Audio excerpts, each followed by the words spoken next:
The massive chamber floated in the darkness of space, its crystal walls gleaming under the light of distant stars. Inside the Galactic Council's headquarters, representatives from dozens of alien species gathered for what they considered a routine meeting. The air hummed with different languages and the soft glow of translation devices. Ambassador Ji-won Kim walked through the grand entrance, her black diplomatic uniform pressed perfectly. She carried herself with quiet dignity, her dark eyes taking in every detail of the magnificent hall. Behind her followed 3 other humans, each representing different aspects of Earth civilization. Captain Taehyun Choi wore the deep blue of Earth Space Fleet, his posture straight and alert. Dr. Yuna Lee carried a data pad filled with scientific discoveries, her researcher's badge gleaming on her chest. Commander Minho Park stayed slightly behind the group, his trained eyes watching for any signs of trouble. The other species barely glanced at the human delegation. To them, humans were just another primitive race seeking attention from their superiors. The reptilian Scaleth representatives hissed softly among themselves, their scales shifting colors with amusement. The ethereal Vorthak floated in their containment suits, their gaseous forms swirling with what looked like laughter. Ji-won had spent months preparing for this moment. Earth had finally developed the technology to reach the stars and make contact with the galactic community. Humanity's greatest minds had worked together to create the perfect proposal for membership in the Council. They had studied every known species, learned their customs, and prepared detailed presentations about human culture and achievements. The Council speaker, a tall Vorthak named Nethys, called for order. Its voice echoed strangely through the translation, system sounding like wind through empty spaces. Today we hear from the species calling itself humanity, from the planet they name Earth. Ji-won stepped forward to the speaking platform, a circular area in the center of the chamber surrounded by rising tiers of alien delegates. She activated the holographic display, showing images of Earth's blue oceans, green continents, and sprawling cities. Honored representatives, she began, her voice calm and respectful. Humanity comes before you today seeking partnership and friendship. We offer our knowledge, our creativity, and our desire to contribute to galactic civilization. The display showed human achievements, art galleries filled with paintings and sculptures, orchestras performing symphonies, libraries containing millions of books. It displayed human technology, clean energy systems, medical advances that had eliminated diseases, and the ships that had carried them to the stars. A low rumbling sound filled the chamber. It took Ji-won a moment to realize it was laughter. Prime Minister Velthon of the Scaleth Empire rose from his seat. His massive form towered over the other delegates, scales rippling with dark humor. Partnership? He hissed, his forked tongue flicking out to taste the air. What could barely evolved apes possibly offer to civilized species? The laughter grew louder. Other delegates joined in, their various forms of amusement creating a chorus of dismissal. Ji-won felt her cheeks burn but kept her expression neutral. We have much to offer, she continued steadily. Our music, our literature, our scientific discoveries. Primitive noise and scratches on surfaces, interrupted another Scaleth delegate. We have analyzed your so-called achievements. Your technology is thousands of years behind even our most backward colonies. Captain Choi stepped forward slightly, but Ji-won raised a subtle hand to stop him. She had expected some resistance, but not this level of open mockery. The Vorthak speaker floated down from its position. Your species shows interesting emotional range, it said in its hollow voice. But emotion without wisdom is dangerous. Your kind wages war on itself constantly. You destroy your own environment for temporary gain. You are clearly not ready for the responsibilities of galactic citizenship. Dr. Lee clutched her datapad tighter. All her research about peaceful first contact scenarios had not prepared her for this level of dismissal. She had spent years studying alien psychology and had thought humans could find common ground with other intelligent species. Perhaps in a few thousand years, added a crystalline being from the Nexith Collective, its body chiming like broken glass. Your species might evolve beyond its current primitive state. Until then, It would be cruel to expose you to concepts beyond your understanding. Commander Park watched the chamber carefully. His military training told him to assess threats and exits, but his diplomatic instructions required him to remain silent unless directly threatened. Still, his hand unconsciously moved closer to the ceremonial weapon at his side. Prime Minister Velthon slithered down to the speaking area, his massive form casting shadows over the human delegation. "Let me be perfectly clear," he said, his voice dropping to a dangerous whisper that somehow carried throughout the chamber. "Your species is not welcome among the civilized races. You are violent, unpredictable, and technologically inferior." Gestured toward the holographic display still showing Earth cities. "Your world would be much better managed under proper oversight. Perhaps the Council should consider placing your planet under protective custody before you damage it further." The suggestion sent murmurs of agreement throughout the chamber. Several delegates nodded their various heads, tentacles, or sensory organs in approval. Jiwan felt something cold settle in her stomach. This was not going according to any of their planned scenarios. "We came here in peace," she said, her voice still steady despite the growing hostility. "We ask only for the chance to prove our worth." "Prove your worth?" The Scaleth Prime Minister's laugh was like grinding stone. "You cannot even achieve faster than light travel without our discarded technology. Your ships are held together with metal and hope. Your weapons are chemical explosives and metal projectiles." More laughter erupted from the galleries. Some species seemed genuinely amused by what they saw as human pretensions. The Vorthak speaker returned to its position above the chamber. "The motion before us is simple," it announced. "Do we grant this species observer status in the Galactic Council?" The vote was swift and unanimous. Every delegate voted against humanity's admission, but the Council was not finished. "Furthermore," Prime Minister Velton continued, "this Council imposes strict limitations on human space travel. Your species will remain within your home system until such time as you prove worthy of joining galactic society." Captain Choi's jaw tightened. Commander Park's eyes narrowed. Dr. Lee looked stricken, but Ambassador Jiwan maintained her diplomatic composure even as her world crumbled around her. "This session is concluded," the Vorthak speaker declared. "Let this serve as instruction to any other primitive species that might harbor delusions of grandeur." As the alien delegates began filing out, many cast dismissive glances at the human delegation. Some pointed and whispered, treating the humans like curiosities in a museum.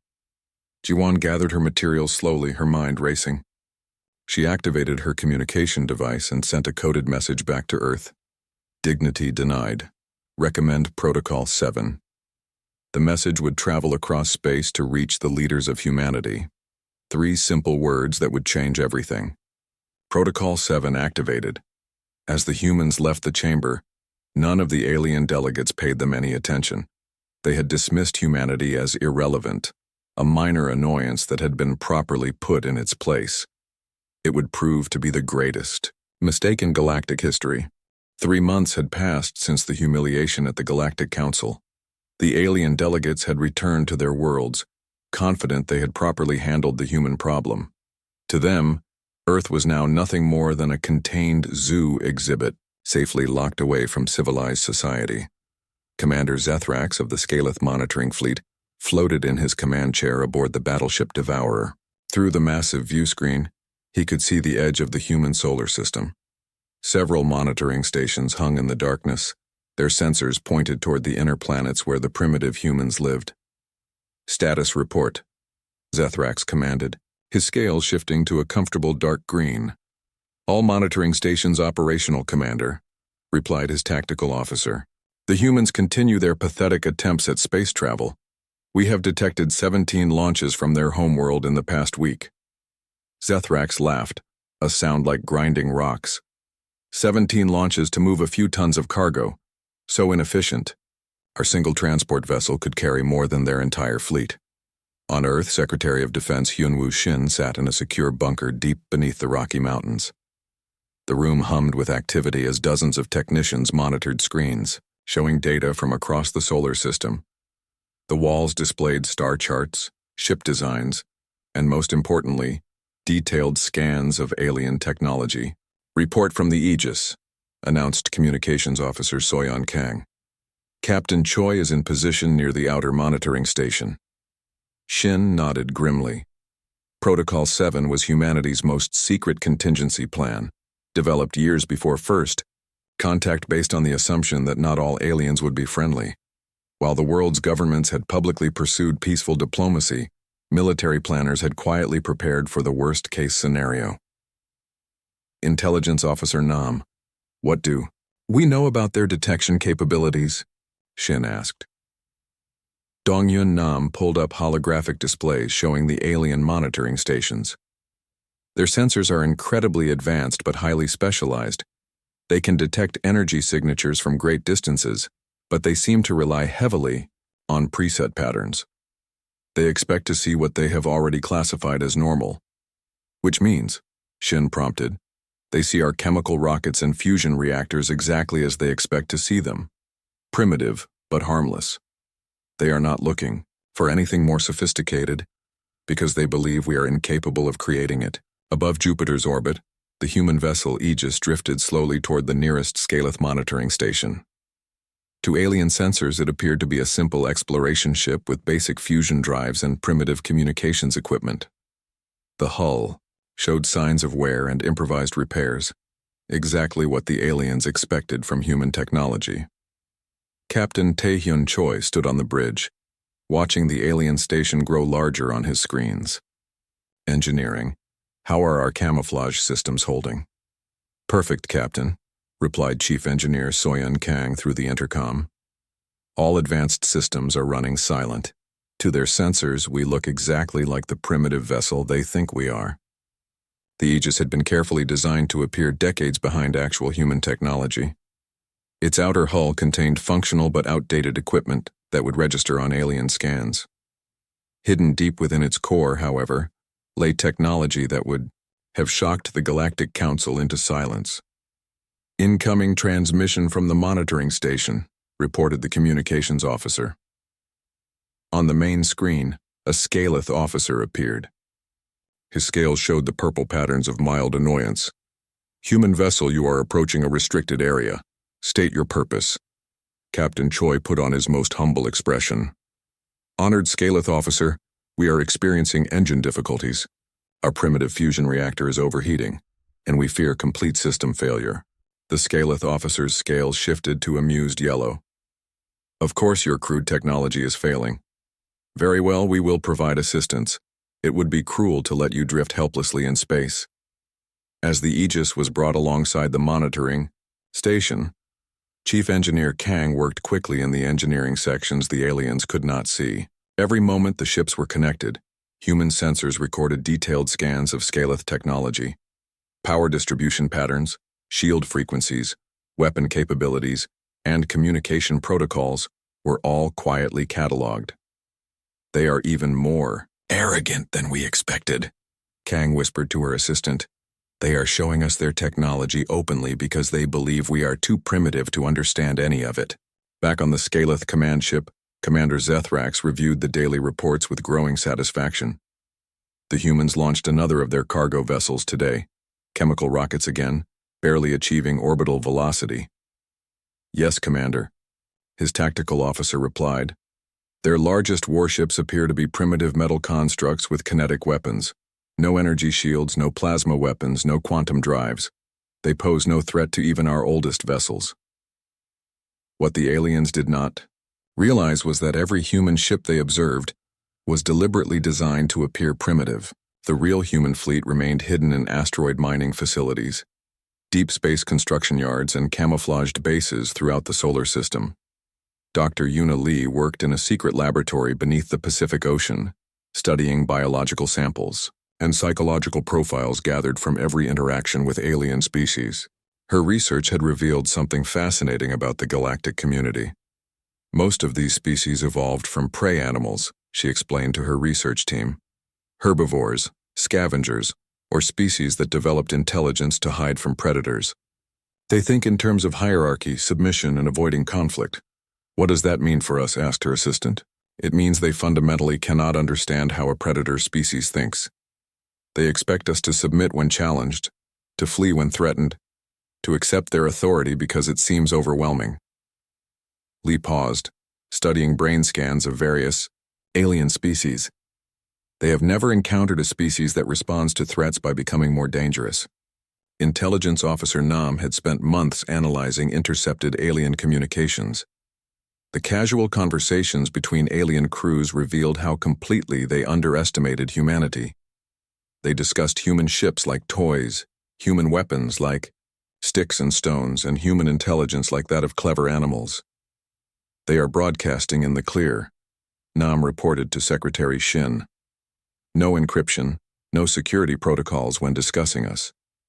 They see no need for secrecy because they believe we lack the technology to intercept their communications. And what are they saying? Shin asked. The Scaleth crews are treating this assignment as punishment duty. Watching primitive humans is considered boring work for their worst officers. The Vorthak observers spend most of their time discussing human art and literature as examples of underdeveloped consciousness. Meanwhile, across Earth's hidden facilities, the real work of humanity proceeded in absolute secrecy. In lunar factories disguised as research stations, advanced warships took shape. On Mars, weapon systems that would have terrified the Galactic Council were tested and refined. In the asteroid belt, mining operations served as cover for massive military installations. Commander Minho Park reviewed tactical plans in a facility buried beneath Antarctica. The walls around him displayed detailed analysis of every alien ship, station, and fleet movement. His years of military experience had been combined with intelligence gathered from seemingly innocent encounters to create a comprehensive battle strategy. They fight like they live, Park explained to his staff. Rigid hierarchies, predictable patterns, overwhelming force applied directly. They have never had to adapt to an enemy that fights back creatively. The aliens continued their casual monitoring, completely unaware that humanity was studying them with equal intensity. Every patrol route was mapped, every shift change recorded, every weakness cataloged and analyzed. As the third month of monitoring ended, Commander Zethrax filed his final report to the Galactic Council. Human containment remained successful. The species shows no signs of advancing beyond primitive chemical propulsion and kinetic weapons. Continued observation recommended, but threat level remains negligible. The report was filed and forgotten by council bureaucrats who had more important matters to consider. None of them noticed the small inconsistencies in the data. None of them wondered why human space launches had increased in frequency while decreasing in apparent payload capacity. Deep in his command bunker, Secretary Shin read the intercepted alien report and smiled grimly. The aliens had seen exactly what humanity wanted them to see. Soon, it would be time to show them what they had missed. Phase 2. Preparations are complete, he announced to his assembled staff. All units report ready for activation on command. The greatest military deception in human history was nearly complete. The aliens had been given every opportunity to reconsider their arrogant dismissal of humanity. Instead, they had chosen to remain blind to the storm gathering in the darkness around them. The Europa research station hung in the darkness above Jupiter's ice-covered moon like a small metal flower. Inside, 37 human scientists worked on projects they believed would benefit all of humanity. Dr. Minji Han was reviewing atmospheric data when the first explosion shook the station. Emergency alarms screamed through the corridors as the lights flickered and died. Through the observation windows, the scientists could see Scaleth warships approaching with weapons charged. "This is Commander Drakthor of the Scaleth Enforcement Fleet," came a cold voice over the communication system. "You have violated the containment protocols established by the Galactic Council. Your presence beyond Earth orbit is forbidden." Dr. Han activated the emergency beacon even as the station shuddered under another weapons blast. "This is a research facility," she transmitted desperately. "We are studying Jupiter's moons for scientific purposes only. We pose no threat to anyone." Drakthor's laugh was like breaking ice. "Your intentions are irrelevant. The Council has decided your species must remain within Earth's gravity well. This station represents defiance of that directive." The final attack came without warning. Scaleth plasma cannons tore through the station's hull, venting atmosphere and lives into the cold vacuum of space. The scientists had no chance to escape, no time to say goodbye to their families. They died as they had lived, seeking knowledge, for the betterment of their species. Drakthor ordered his communications officer to record the destruction. "Broadcast this to Earth," he commanded. "Let them understand the consequences of defying their betters." The footage reached Earth 6 hours later. Secretary Shin watched the recording in his command bunker, his face growing darker with each moment. Around him, military officers and government officials sat in stunned silence as they witnessed the casual murder of their colleagues. "The children," whispered Director Una Park from the Civilian Oversight Committee. "There were families on that station. Children." The recording showed the final moments with pitiless clarity. Scientists floating in space, their life support systems failing, reaching toward the camera as if pleading for help that would never come. At the end, Drakthor's face filled the screen, his scales bright with satisfaction. "This is the consequence of defying the Council's wisdom," he said directly into the camera. "Remain within your boundaries or face extinction. Your primitive species exist only because we permit it." Across Earth, the footage was broadcast on every news network. The reaction was immediate and volcanic. Peaceful protesters filled the streets demanding justice. Military recruitment centers were overwhelmed with volunteers. The global economy shifted overnight as factories retooled for war production. But the aliens misunderstood everything they saw. Commander Zethrax reviewed intelligence reports about Earth's response with amusement. "They are holding ceremonies for their dead," he reported to the Galactic Council, "gathering in large groups to display grief. Some are even placing flowers and candles in public spaces. Typical primitive behavior," commented Prime Minister Velthon during the council session. "They respond to loss with meaningless rituals instead of logical acceptance. This proves they are not ready for civilized society." The Vorthak speaker added its hollow voice to the discussion. "Their emotional displays confirm our assessment. A rational species would accept the lesson and submit to proper guidance. Instead, they waste resources on ceremonies." What the aliens saw as submission was actually humanity's funeral rites, a gathering of strength before the storm. In homes, offices, and military bases, humans watched the footage with growing fury. The casual cruelty, the arrogant dismissal of human life, the mocking tone of the alien commander, all of it burned into human memory. Ambassador Jiwon Kim made one final attempt at diplomacy. She requested an emergency meeting with the Galactic Council, hoping to prevent the war she now knew was inevitable. The meeting was held on the council station, but this time the reception was openly hostile. Scaleth guards flanked her as she walked through corridors that had once seemed magnificent and now felt like a trap. "You requested this audience," Prime Minister Velthon said without preamble when she entered the chamber. "Speak quickly. The Council has more important matters to address." "The attack on Europa was unprovoked murder," Jiwon said, her diplomatic training barely containing her rage. 37 innocent people died, including children. This demands justice." The laughter that erupted from the alien delegates was like being slapped.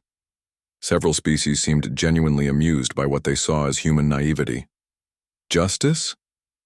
Velthon's scales shifted to mocking purple. "We delivered justice. Your species was warned to remain within your designated area. The consequences of disobedience were made clear. Those were scientists studying ice formations," Jiwon protested. "They posed no threat to anyone." The Vorthak speaker floated down from its position. "Threat is not relevant. Obedience is. Your species must learn to accept the guidance of superior civilizations." The meeting deteriorated rapidly. When Jiwon tried to present evidence of human achievements and peaceful intentions, the aliens dismissed everything with contempt. When she appealed to concepts of mercy and justice, they responded with lectures about primitive thinking. The final insult came when she was physically assaulted. As she tried to leave the chamber, Scaleth guards grabbed her arms and forced her to kneel before Prime Minister Velthon. "This is how your species should always appear before the council," Velthon hissed, pressing her head down with one clawed hand. "On your knees, accepting your place in the natural order." The humiliation was broadcast live across the galaxy as an example of council authority. Alien viewers watched with approval as the human ambassador was forced into submission, but on Earth billions of humans watched their representative being degraded and felt something primal awaken in their hearts. The footage played on every screen, in every home, in every military facility where soldiers prepared for what was coming. Secretary Shin stood before the Global Defense Council as the broadcast ended. "They have made their position clear," said quietly. "They see us as animals to be controlled, not people to be reasoned with." The vote was unanimous. Protocol 7 moved to full activation. Across Earth's hidden facilities, systems that had been running silent for months suddenly came online. In space, disguised mining ships began dropping their camouflage. On Mars, weapons platforms that had been disguised as terraforming equipment revealed their true purpose. The Galactic Council's final ultimatum arrived 12 hours later. The message was simple and brutally direct. The human species has 48 hours to surrender all space-capable vessels and submit to protective custody. Failure to comply will result in the complete pacification of your homeworld. Commander. Drakthor added his own message at the end. "Do not test our resolve. You have seen what happens to those who defy the Council. Your choice is submission or extinction." The ultimatum was broadcast to Earth with the same arrogant confidence that had marked all alien communications. They expected humanity to surrender in terror, to beg for mercy, to accept whatever fate the Council deemed appropriate. Instead, Secretary Shin activated humanity's response. A single message went out on all frequencies, transmitted to every human ship, base, and facility throughout the solar system. 2 words that would change the galaxy forever. Protocol 7. The first sign something was wrong came when the Scaleth monitoring stations went silent. Commander Zethrax was reviewing tactical reports when his communications officer turned to him with confusion written across his scaled features. "Sir, we have lost contact with Outpost 7, the officer reported. "Equipment failure," Zethrax replied without concern. "These humans cannot maintain their primitive technology properly. Send a repair ship." Before the repair ship could launch, Outpost 3 stopped transmitting. Then Outpost 12. Within an hour, all 7 monitoring stations had gone dark. "This cannot be equipment failure," Zethrax muttered, his scales shifting to worried yellow. "Deploy scout ships to investigate." The scouts found empty space where the monitoring stations had been. No debris, no distress signals, no evidence of what had happened. The massive structures had simply vanished as if they had never existed. "Impossible," Zethrax breathed as he reviewed the sensor data. Those stations had shields capable of withstanding asteroid impacts. Their weapons could destroy anything the humans possess. What Zethrax did not know was that Captain Taehyun Choi's ship, the Aegis, was no longer pretending to be primitive. The vessel that had seemed so helpless months earlier now revealed its true nature as it approached the Scaleth fleet. "All systems online," reported Chief Engineer Soyun Kang from the engineering deck. "Stealth generators stable, adaptive shielding at full power, kinetic accelerators charged and ready." Captain Choi studied the enemy fleet through sensors the aliens had never suspected existed. 7 battleships, 3 carriers, 12 destroyers. They are maintaining standard formation. "Standard is right," commented Commander Minho Park from the tactical station. "They are flying in perfect parade formation. No evasive patterns, no screening vessels, no adaptive positioning." The Aegis struck without warning. Kinetic projectiles launched from magnetic accelerators hit the Scaleth ships at nearly light speed. The aliens' energy shields, designed to stop plasma weapons and particle beams, offered no protection against solid matter moving at such velocities. 3 Scaleth destroyers exploded in brilliant flashes before their crews even realized they were under attack. The kinetic rounds punched through their hulls like bullets through paper, devastating internal systems and crew compartments. "Enemy contacts," screamed the Scaleth tactical officer. Unknown vessel attacking from Grid 7 Alpha. Zethrak's whirled to face his displays. Where are they? I see nothing on sensors. Stealth technology beyond our scanning capability, the officer replied, panic creeping into his voice. Energy signatures are minimal. We cannot target what we cannot see. The Aegis continued its attack, moving through the enemy formation like a ghost. Human adaptive shielding technology absorbed and redirected energy weapons, making the ship nearly invisible to alien sensors. Each attack came from a different angle. Each strike eliminated another enemy vessel. Across the solar system, similar scenes played out as humanity's real fleet revealed itself. Ships that had been disguised as cargo haulers dropped their false hulls to reveal sleek warships. Mining platforms transformed into weapons batteries. Research stations activated defense systems that made alien technology look primitive by comparison. And Earth Secretary Shin watched the battle displays with grim satisfaction. Status report from all theaters, he commanded. Outer system monitoring posts eliminated, reported Admiral Yun-Hee Cho. Enemy casualties at 90% with 0 losses to human forces. Inner system defenses activated, added General Wu Jin, Lee. Mars orbital platforms online and targeting alien approach vectors. The scale of humanity's deception became clear as the battle progressed. For months, the aliens had watched human ships that were deliberately designed to appear primitive. The real human fleet had been hiding in plain sight, disguised as mining operations, research facilities, and commercial transports. Dr. Yuna Lee's biological research proved its value as human forces exploited alien weaknesses with surgical precision. Scaleth warriors evolved from ambush predators, became confused when their prey fought back effectively. Vorthak collective consciousness struggled to process the chaos of human tactical thinking. Their command structure is completely rigid, reported intelligence officer Donghyun Nam from his analysis station. When we eliminate command ships, entire formations become paralyzed. They cannot adapt to unexpected situations. The largest Scaleth fleet gathered near Jupiter for a counterattack.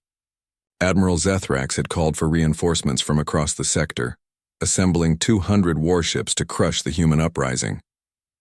Impossible creatures, he snarled as he reviewed damage reports. How did they hide this technology? How did our intelligence miss an entire battle fleet? His tactical officer pulled up analysis data.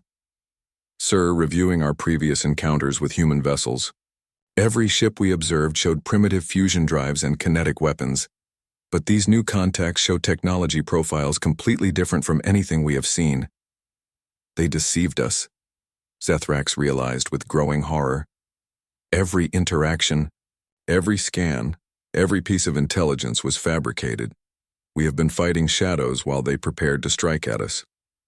The Battle of Jupiter became the turning point that shattered alien confidence. Commander Unji-O led the human defense with tactics no alien species could comprehend. Instead of meeting the Scaleth fleet head-on, human ships used Jupiter's massive gravity well as a weapon. All units, execute Gamma Protocol, O commanded, from her flagship.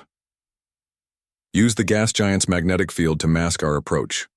Human vessels dove into Jupiter's upper atmosphere, their advanced shielding protecting them from radiation and pressure that would destroy alien ships. They emerged from the planet's shadow like vengeful spirits, striking the Scaleth fleet from impossible angles. The aliens had never encountered tactics that used natural phenomena as weapons. Their rigid military doctrine provided no response to enemies that treated planets and moons as tools of war. They are using the gravity well to accelerate projectiles beyond normal velocity, the Scaleth science officer reported in terror. Impact velocities approaching 10% light speed. Admiral Zethrax watched his fleet being systematically destroyed by forces he could barely detect. How is this possible? They should be trapped by the planet's gravity, not using it as an advantage.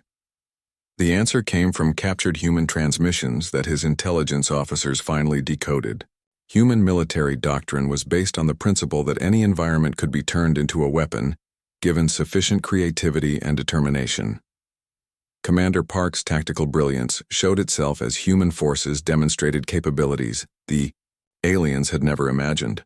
Asteroid mining equipment became mass drivers that could hurl rocks at devastating velocities. Solar collection arrays focused starlight into cutting beams. Even space debris was turned into weapons through careful trajectory calculations. Enemy fleet strength down to 40%, reported Commander O as the battle reached its climax. Remaining vessels are breaking formation and attempting to retreat. But there would be no retreat. Captain Gunwoo Lim led pursuit squadrons that hunted down fleeing alien ships with ruthless efficiency. His forces had lost friends and colleagues at Europa, and they intended to make the aliens pay for their cruelty. The final phase of the battle saw Admiral Zethrax's command ship surrounded by human vessels that seemed to appear from empty space. His shields failed under sustained kinetic bombardment. His weapon systems were disabled by precision strikes, and his crew was paralyzed by fear of an enemy they could not understand. "This is Captain Choi of the human vessel Aegis," came a transmission on all frequencies. "Admiral Zethrax, you are defeated. Surrender now, and your crew will be spared." Zethrax stared at his tactical displays showing the complete destruction of his fleet. 200 of the galaxy's most advanced warships had been eliminated by a force the Council had dismissed as primitive animals. "How?" he whispered into the communication channel. "How did you hide this from us?" Captain Choi's response was broadcast across the galaxy, carried by alien communication networks to every world in Council space. "You saw exactly what you expected to see. You believed yourselves superior, so you never looked for evidence that might challenge that belief. Your arrogance blinded you to the truth." The message continued, reaching alien leaders who had spent months mocking humanity's perceived weakness. "This is Ambassador Ji-Won Kim speaking on behalf of the human species. You had the opportunity for peace. You chose to judge us by your limited understanding. Now you will learn why provoking humanity was your biggest mistake." Across the galaxy, alien worlds received the transmission showing the complete destruction of the Scaleth fleet. The images were undeniable. Human ships moving through space like deadly shadows, alien vessels exploding under impacts they could not defend against, and the proud Admiral Zethrax surrendering to the species he had considered primitive. The Galactic Council emergency session was held in an atmosphere of panic and disbelief. For the first time in centuries, a Council fleet had been completely destroyed by a supposedly inferior species. "This changes everything," whispered the Vorthak speaker, its gaseous form swirling with fear. "If humans can defeat the Scaleth so easily, what does that mean for the rest of—" The Galactic Council's response to their fleet's destruction was swift and brutal. Within hours of Admiral Zethrax's surrender, the most powerful military force in known space began mobilizing for war. The Scaleth Empire called upon ancient alliances, the Vorthak Collective activated their psionic warfare divisions, and dozens of lesser species contributed ships and weapons to the growing armada. Prime Minister Velthon stood before the emergency council session, his scales burning crimson with rage. "The human infestation will be cleansed from the galaxy," he declared to thunderous approval. "No primitive species will be allowed to threaten civilized order." Grand Admiral Kylex of the Scaleth Imperial Fleet commanded the largest military force ever assembled.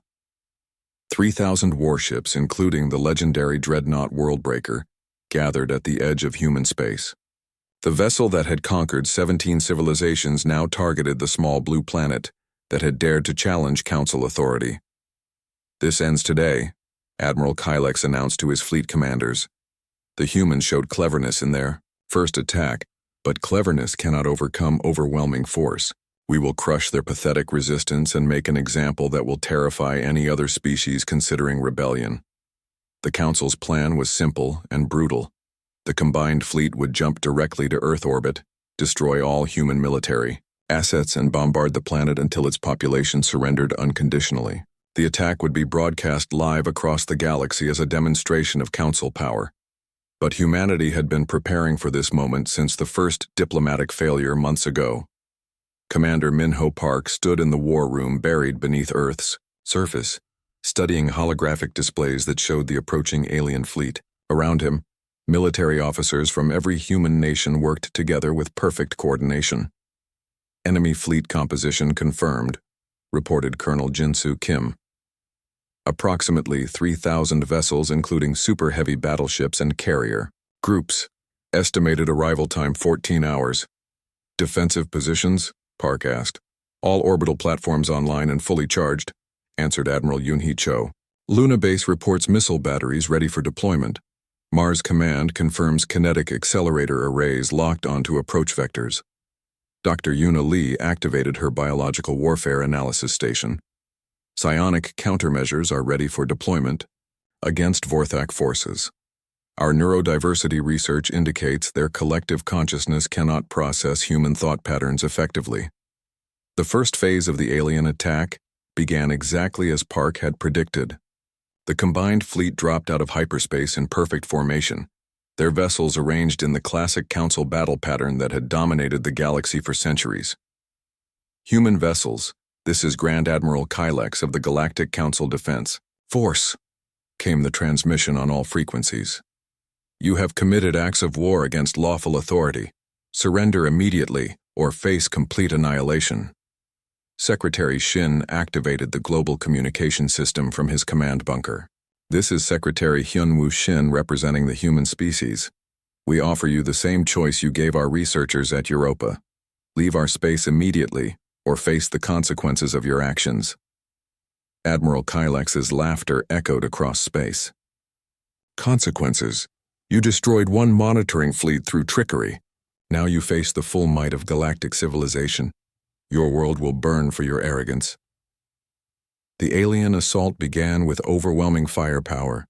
Thousands of energy weapons fired simultaneously, creating a web of destruction aimed at Earth's orbital defenses. The display was meant to terrify humanity into immediate surrender.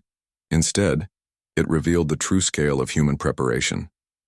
The energy beams struck adaptive barrier fields that absorbed and redirected the attacks back at their sources. Alien ships found themselves hit by their own weapons as human technology turned the Council's strength against itself. Impossible, Admiral Kylex breathed as he watched his opening barrage fail completely. No species possesses shielding capable of redirecting energy attacks. Captain Taehyun Choi's voice came through the communication system from somewhere in the chaos of battle. You are fighting a species that climbed to the top of the most dangerous food chain in the galaxy. Did you really think we survived by being weak? The battle for Earth became a nightmare for the alien forces. Every tactical doctrine they had ever learned proved useless against human creativity and adaptability. Ships that tried to maintain formation found themselves targeted by kinetic weapons fired from impossible angles. Vessels that broke formation to avoid attacks were picked off by human squadrons that appeared from nowhere. Commander Yoon-ji-oh led the orbital defense with tactics that drove alien commanders to desperation. Human forces used Earth's moon as a shield, firing around its bulk to strike enemies who could not return fire. They accelerated asteroids into weapons that hit with the force of nuclear explosives. They even turned space debris into a deadly storm that shredded alien hulls. The Vorthak Collective's attempt to use psionic warfare backfired catastrophically. Dr. Lee's research into human neurodiversity had revealed that human minds were naturally resistant to telepathic attacks. The chaotic, unpredictable nature of human thought patterns overwhelmed the aliens' collective consciousness. Cannot process, screamed Vorthak navigator Zelthus as his ship's crew writhed in mental agony. Human thoughts too random, too violent, too creative. The patterns break our communion. Several Vorthak vessels were forced to withdraw from battle as their crews suffered complete mental breakdown from exposure to human minds. The species that had dominated other races through telepathic control found themselves helpless against the one race they could not mentally touch. Captain Gunwoo Lim led deep strike forces that penetrated to the heart of the alien formation. His squadrons moved through the enemy fleet like sharks through a school of fish, targeting command ships with surgical precision. Remember Europa, he transmitted to his pilots as they closed on the dreadnought Worldbreaker. Remember our people, who died because these creatures thought we were animals. The attack on the Worldbreaker became legend. The massive vessel, larger than most human cities, had conquered entire civilizations through brute force. Its weapons could crack planets, its shields had never been breached, and its crew numbered in the millions. Human forces destroyed it in 18 minutes. The attack came from every angle simultaneously. Kinetic penetrators fired from Luna Base punched through the dreadnought's shields like needles through fabric. Stealth ships appeared inside the vessel's defensive perimeter and launched precision strikes at critical systems. Even the ship's own weapons were turned against it through electronic warfare that the aliens had never imagined possible. "Worldbreaker is down," reported Captain Lim as the massive vessel broke apart in nuclear fire. "All hands lost. Enemy morale is collapsing." Across the battle space, Admiral Kylex watched his invincible fleet being systematically destroyed by forces he could barely comprehend. Alien crews that had conquered dozens of worlds now fled in terror from human ships that moved like ghosts and struck like lightning. "How are they doing this?" he demanded of his science officers. "Their technology should be centuries behind ours. Their tactics should be primitive and predictable." The answer came from intercepted human communications that revealed the true scope of their deception. While the aliens had been congratulating themselves on their superiority, humanity had been studying them with the focused intensity of natural predators. "They know everything about us," reported his intelligence chief. "Ship classifications, weapon frequencies, tactical doctrines, even our language patterns. This entire war was planned from their first diplomatic contact." The final phase of the battle saw the remaining alien forces trapped in Earth's gravity, well, with nowhere to run. Human forces had destroyed their supply lines, eliminated their command structure, and broken their will to fight. Ambassador Jiwon Kim's transmission reached every surviving alien vessel. "You came here to make an example of humanity. Instead, you have become an example of what happens when arrogance meets preparation. Your forces are defeated, your fleets are destroyed, and your authority is broken." The message continued, broadcast on all frequencies so the entire galaxy could hear. The Galactic Council chose war over peace, domination over cooperation, cruelty over mercy. Today you learn that humanity will not be conquered, contained, or controlled by anyone. Grand Admiral Kylex, his fleet reduced to scattered survivors hiding behind Earth's moon, finally understood the magnitude of the mistake the Council had made. The species they had dismissed as primitive animals had just destroyed the greatest military force in galactic history. "We surrender," he transmitted on all frequencies. "Human forces, we surrender unconditionally." But humanity was not finished. The war had begun with alien arrogance and would end with human justice. The Council had shown no mercy to the researchers at Europa, and they would receive none in return. Secretary Shin's final message was simple and absolute. "Your surrender is noted but not accepted. You will now learn why provoking humanity was the greatest mistake in galactic history." The hunt for the remaining Council fleets began immediately, and across the galaxy, alien worlds realized that the age of their dominance was ending. 6 months after the Battle of Earth, the galaxy trembled under the weight of its new reality. The Galactic Council lay in ruins, its member species scattered and broken. The Scaleth Empire had surrendered after human forces destroyed their homeworlds, orbital defenses in a single devastating assault. The Vorthak Collective had fragmented completely, their shared consciousness unable to process the trauma of absolute defeat. Admiral Gunwoo Lim stood on the bridge of the human dreadnought Retribution as it entered orbit around the former Council capital. The massive space station that had once housed the arrogant aliens who dismissed humanity now served as headquarters for the new galactic government. "Status report from all sectors," Lim commanded. "Scaleth resistance eliminated in the Outer Rim," reported Captain Soyeon Kang. "Their last fleet surrendered without firing a shot when we arrived in their system. Vorthak splinter groups have requested human protection from their own fragments," added Commander Woo Jin Lee. "Apparently their species cannot survive without central coordination." Lim nodded grimly. The aliens had been so confident in their superiority that they had never prepared for defeat. Their entire civilization was built on the assumption that they would always be the dominant force in the galaxy. On Earth, Ambassador Ji-won Kim prepared for the most important diplomatic meeting in human history. Representatives from every surviving alien species had requested audience with the new galactic authority. They came not as equals seeking negotiation, but as defeated enemies begging for mercy.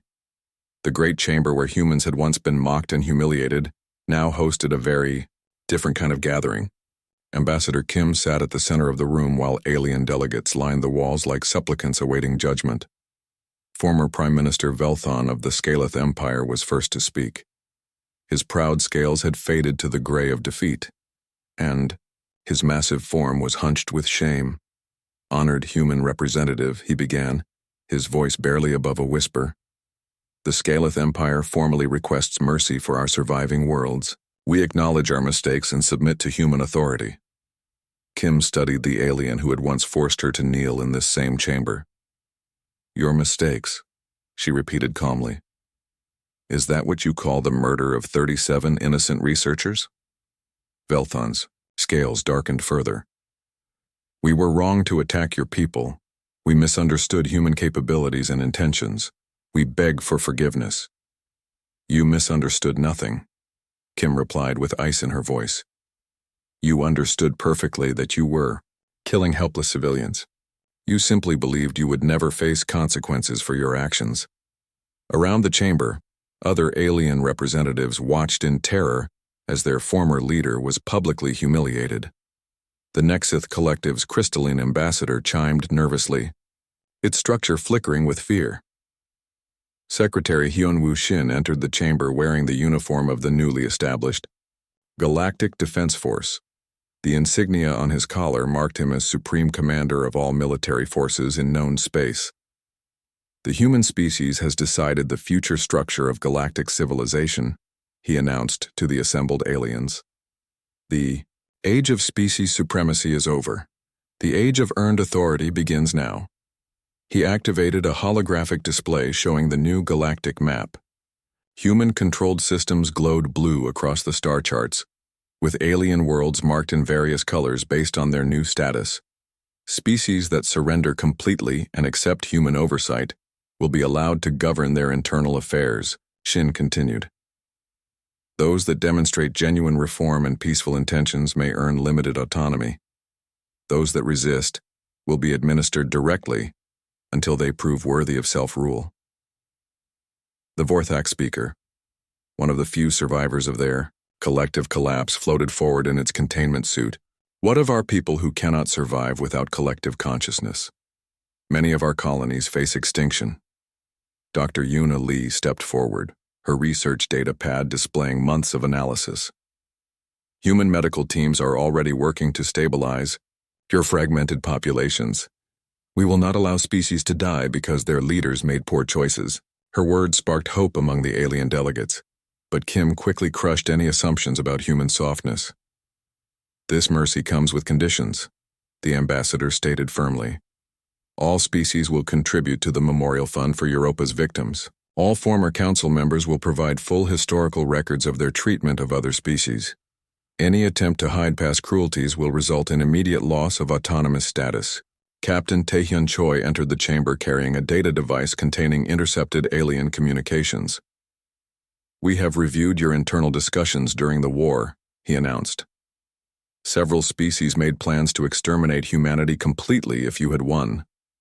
A wave of fear swept through the alien delegates as they realized the humans had been monitoring their private communications throughout the conflict. The Keleth hierarchy discussed turning Earth into a mining operation after removing all human life. Choi continued reading from the device. The Morthan Federation proposed using humans as experimental subjects to test new biological weapons. Former Admiral Zethrax, now in human custody, spoke from his detention area via holographic link. We believed you would do the same to us if you won. It is the natural order of things. No, Secretary Shin corrected him. It is your natural order. Humanity operates under different principles. He gestured to the chamber around them. You notice that none of your species have been exterminated, despite your attempts to destroy us. Your homeworlds remain intact despite being defenseless. Your populations continue to live despite planning our genocide. The alien delegates looked around the chamber with growing comprehension.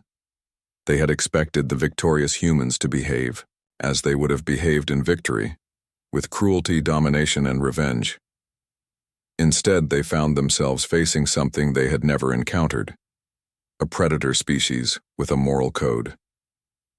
Commander Minho Park activated the final presentation. The new Galactic Assembly will convene in 1 month. Every species that accepts human authority will have representation based on their population and contribution to galactic welfare. Contribution? Asked the Nexith ambassador. Scientific research, cultural achievements, peaceful development, assistance to other species, Park explained.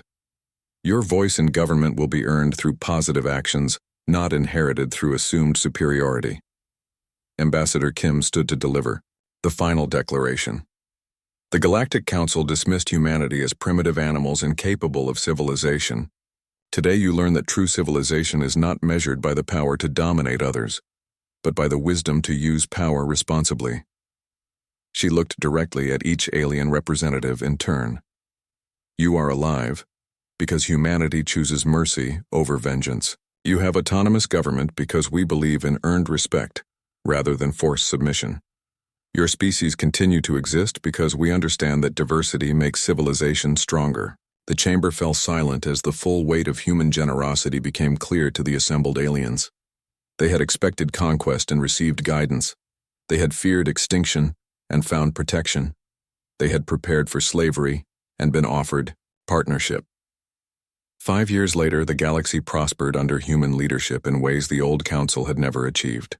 Former enemy species competed to prove their worth to humanity, understanding that respect could only be earned through positive contributions to galactic society.